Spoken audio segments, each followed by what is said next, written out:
Yo, what's going on, everyone? This is Josh and Zach from Cyber Soda, and today we are going to talk about the Chipotle hack.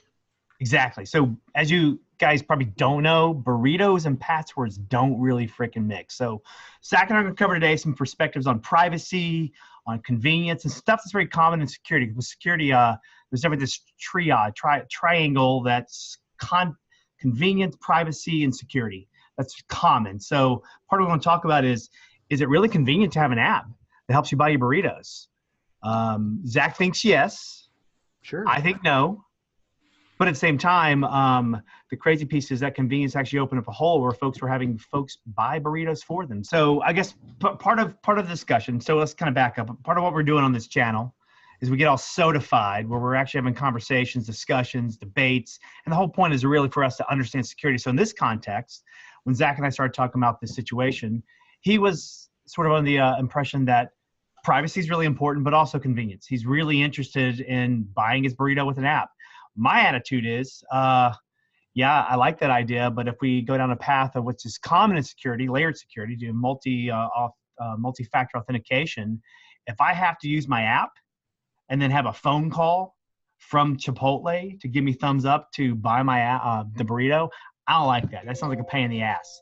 Zach, on the other hand, says he'd be okay to receive a phone call. So, Zach, do you want your burrito calling you asking if it's okay to buy? Why do you find that cool if you find that cool? Well, I feel like the security involved there is something that makes me feel a little bit better, right? Like everybody now, or almost every single industry, I feel like has some type of app associated with their product or with their service. So, Taco Bell pretty soon will probably offer an app where you can order online, right? Right. So my whole thing is like, yeah, if I'm going to go through this ordering process, I'm on my phone or I'm on my computer and I'm buying, $50 worth of burritos. Yeah. I want that phone call. I want some type of thing to say, hey, are you really ordering 10 burritos or $50 worth of burritos? Well, yeah, I am. So please make this order go through. And it's not necessarily that big of an inconvenience for me because now I feel secure. Now I know, like, okay, well, I did place that order. I'm verifying that I placed that order. So let that order proceed. However, if out of the blue, I'm sitting in my bed at 10:30 at night, and all of a sudden I get a phone call like, "Hey, you just placed the order for 12 burritos. Did you do that?" No, I've been on my phone, like I've been on my bed, right?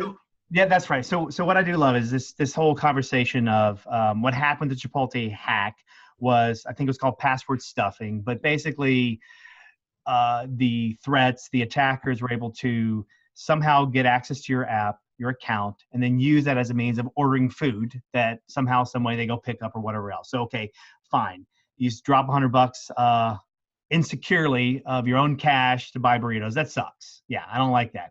But if, I don't know, for me, the idea of ordering a burrito and having to freaking wait for another step. I mean, there's different ways of doing multi-authentication as I pondered it here because I was thinking about it. I mean, maybe I go to the store because you still got to physically pick it up. So maybe having a phone call as a means is not necessarily the best way, but some form of multi-authentication needs to happen, right? I mean, that's part of what we're talking about here. But this comes back to really there's trade-offs: convenience, privacy, and security. You can, in most cases, only really pick two, but not all three. So part of the conversation you and I have here is definitely privacy is freaking important to you. And I agree. If my credit card is associated with the power to purchase something, I would want some form of layered security in there. But I don't know, man. Well, here, let's talk about this real quick, because now how this quote unquote hack was facilitated is because, a list was leaked online somewhere of, hundreds of thousands, possibly, Right. emails with passwords associated to it. So take like Equifax, for instance, this could have been associated to, we're not saying that it was associated with it. It could have been. Right. Well, and LinkedIn was hacked and a similar list was handed out. It was usernames and passwords associated with LinkedIn. Right. So now I have your username and password that you use for LinkedIn. Well, now I'm going to take your email, which is typically going to be used for your username. That's true. Nowadays, right? And I'm going to go to different websites and try that email and password combination and see if I get in. Right. So if you're using your same email and password for LinkedIn that you're using for your bank account, for instance, that's really bad news for you when something like that LinkedIn. Well, exactly. So I think that's part of the conversation we're having here. Is part of what we discussed earlier was what I'm seeing is this. It's called attack surface, which is common. An organization's attack surface is basically what is accessible by a threat, where there's potentially vulnerabilities to then pose a risk. So what I was thinking about was Burrito. The fact that I install the Chipotle app on my phone and then I use it to purchase food. I've actually increased my personal attack surface to include Chipotle, their processes, their policies, so on and so forth. Now, I can isolate my attack surface to some extent by using different passwords. And that's part of what you and I talked about too. I don't know if password hygiene is the right term, but the last thing you'd want to do is share the password, like use the password in any other kind of account. So I would definitely, if I was using Chipotle app, definitely I'd make it some dumb sounding Burrito level password. And there's ways and techniques to kind of manage a password, but at a convenience, a lot of people will use the same password. Yeah, absolutely. I mean, that happens all the time. It's right. I mean, am I guilty of it? I'm sure I've been guilty of that many times. We are. And you kind of brought it up, like managing passwords, right? Like that's a whole nother ball game in itself, because there's things like LastPass or, well, exactly. Like the Google Chrome has its own password manager built into it now, which is, that's its own issue in its own right. It should be really dedicated to its own video. Exactly. And I think it's something we'll definitely cover. But yeah, the premise here is, don't use the same username and password across all of your different, logins on different websites and things like that. But it also kind of, I wanted to lead to when you're using something like Chipotle and you're saving your credit card on file with Chipotle, because that's a convenience, right? That makes things really easy for you. If you're constantly ordering Chipotle, you don't have to put your credit card number in every single time, right? But that just creates another issue within this process. And that's not something that I agree on. Like, yeah, convenience-wise, like it's great. Privacy, security-wise, like I don't want to save my credit card to file on something like Chipotle. Doesn't make any sense to me because of exactly what happened. And it could happen across the board, So if the premise again here is, don't use the same username and password across these sites, because if you're doing that and then you're saving your credit card information on the site, I mean you're opening yourself up to this. Now who's at fault here? Is it Chipotle's fault that your information was leaked and somebody was able to log into your account? Partially. I would say partially. Yeah, partially, right? I would say partially. Well, at what point is Chipotle at fault for that? Now that's where two-factor authentication comes into play, which would have completely, for the most part, alleviated this issue. It wouldn't have been an issue if two-factor authentication. I would say so. I didn't fully read what the list was given out. The list was given out with username and passwords. That creates actually two vulnerabilities. One, like we discussed earlier, if I have your username and password, I can try all these other accounts to see if I can gain more access to your, within your actual personal attack surface. But I don't know the policies. I know there's a particular credit card industry standard of the way you secure stuff. So I'd be surprised if putting the username, password, associated with the credit card on the app doesn't require some sort of multi-authentication. It probably does in some shape or form. I know of one instance where I'll say this, whatever. I do have my credit card information saved on file, right? For this specific website. Not going to name who it is, of course.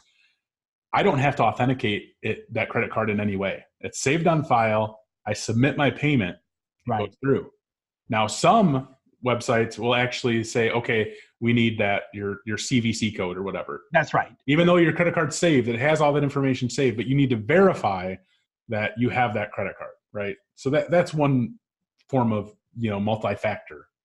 Well, okay, absolutely it is. And that's sort of where I think there's various ways to do this. So part of the conversation we're having around these passwords is really it's convenience versus security.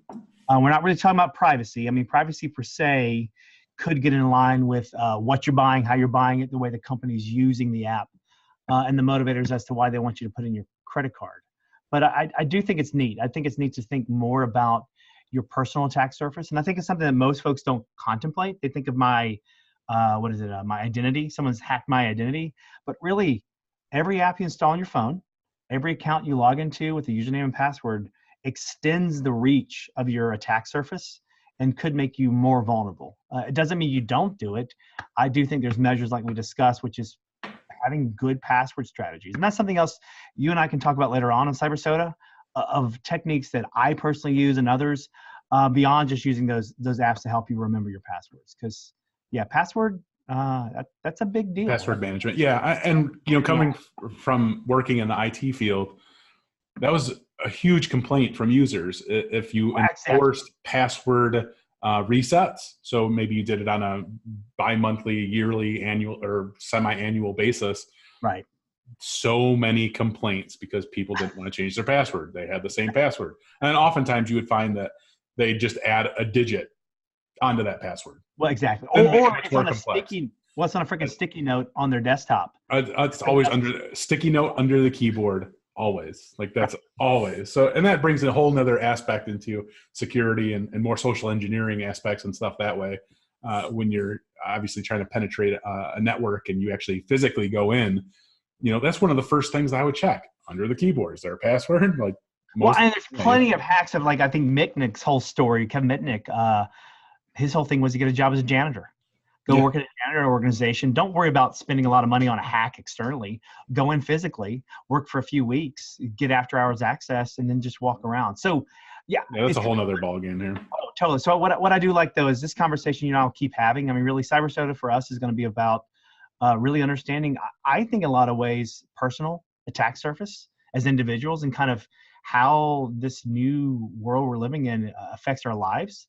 And whoever would have thought that a burrito and a password will somehow be combined into a conversation and allow someone to buy me one. I mean, that's just freaking effed up, man. Yeah. I mean, I think it's kind of funny, right. But also very illegal. Yeah, totally. But it opens people's eyes to different vulnerabilities. Right. And now they're a little bit more aware. So that's true. Having a hack like this creates some security awareness. Like, here's something that you should not do. Please don't use the same password and username across multiple websites. You guys need to change it up. And whether you guys use like LastPass, for instance, I believe LastPass will let you create a generic password, like a super strong password that will save into that keychain. But again, I think one of our future videos will talk about how LastPass and those types of applications or services are bound to have some type of vulnerability and hack. Absolutely. Access your LastPass account. Now I have access to all of your username and password. Well, and we come back to the whole, it's convenience versus security. So, right. Well, cool, man. Well, I will not be buying any burritos through my cell phone anytime soon. And hopefully you guys do what you want. Just be aware. Yep. Cool. All right. Yep. So that's it for today's Cyber Soda episode. Burritos and passwords don't mix. So thank you guys for further episodes where we just go into more detail on some of the different things that are happening within the security world. Cyber Soda is all about creating more awareness and just diving deeper into some of these topics. And the whole soda aspect is there's many different varieties of soda out there, just like there is within security. And security is very bubbly. Yes, absolutely. So, we're here. I'm going to be providing more of a low-level view into some of these things and looking at it from a perspective that, maybe entry-level users within security or end users would even look at some of these different things. And Josh is going to be here to provide more of that high-level overview of some of these different hacks and things like that. Well, what I like, Zach, this is going to be just really a conversation. And our hope is that we create an ongoing conversation in the comments below, but then an ongoing series because security ain't going away. That's true. Yeah. All right. So that's it, guys. Have a great day. Thank you, guys. Peace.